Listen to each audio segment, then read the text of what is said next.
Il faut savoir que les civils ne sont pas les seuls à causer le chaos au tribunal.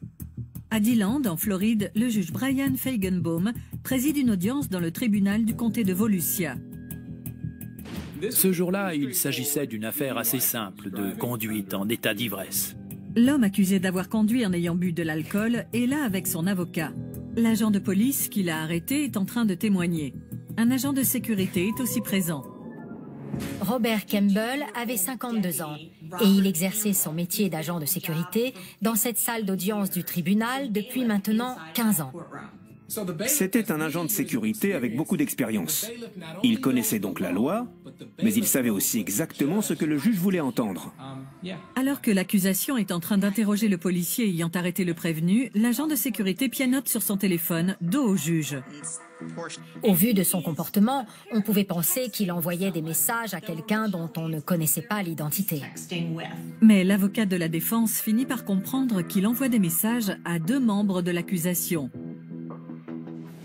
Pendant le contre-interrogatoire d'un témoin clé, l'agent de sécurité était en train d'envoyer les questions à poser au procureur. Vous devez vous en douter, un agent de sécurité n'a absolument pas le droit d'envoyer des messages au procureur, surtout pendant une audience. On se doit de rester neutre et notre seul rôle est d'assurer la sécurité dans la salle. Campbell envoie un message et quelques secondes plus tard, le procureur adjoint Robert Hill regarde son téléphone et pose la question suivante au témoin. Do you generally write a very involved and long report when you issue a traffic citation? On savait désormais que les questions lui étaient envoyées par l'agent de sécurité. On ne peut pas pratiquer le droit sans diplôme, et c'est ce que l'agent Campbell tentait de faire. C'est comme tricher à l'école pendant un devoir. Il est interdit de tricher ou d'échanger des réponses à ce moment-là. Voilà ce qui est intéressant dans ce cas. D'abord, ça ne se fait pas. C'est tellement stupide que ça en devient comique. Le procureur ne devait pas être doué parce que c'était un cas très simple. Il suffisait de poser les questions habituelles. Comment s'est passée l'arrestation? Qu'avez-vous vu? Qu'avez-vous dit au conducteur? Rien de compliqué. Mais en tant que procureur, avoir besoin de se faire souffler les questions par un agent de sécurité, c'est vraiment effrayant. Comme la plupart des tricheurs, ils ne se doutent pas qu'on les regarde.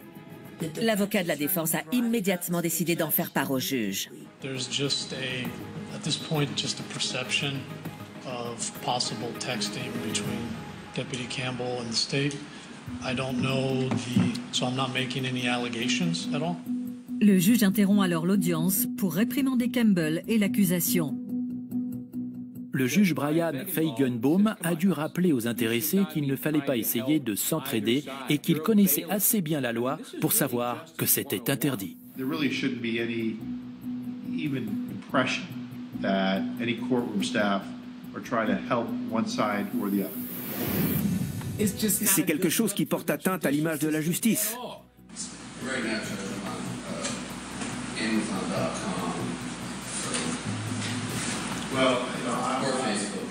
Après avoir dit au juge qu'il était simplement en train de faire ses courses en ligne, l'agent Campbell finit par reconnaître son erreur. Bien sûr, il aurait été possible de vérifier les messages.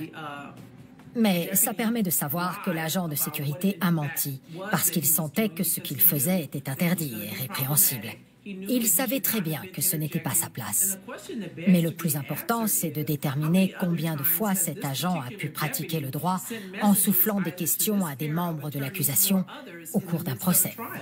Il était bien vu à son travail. Il a exprimé des remords et supplié pour qu'on le laisse garder son poste.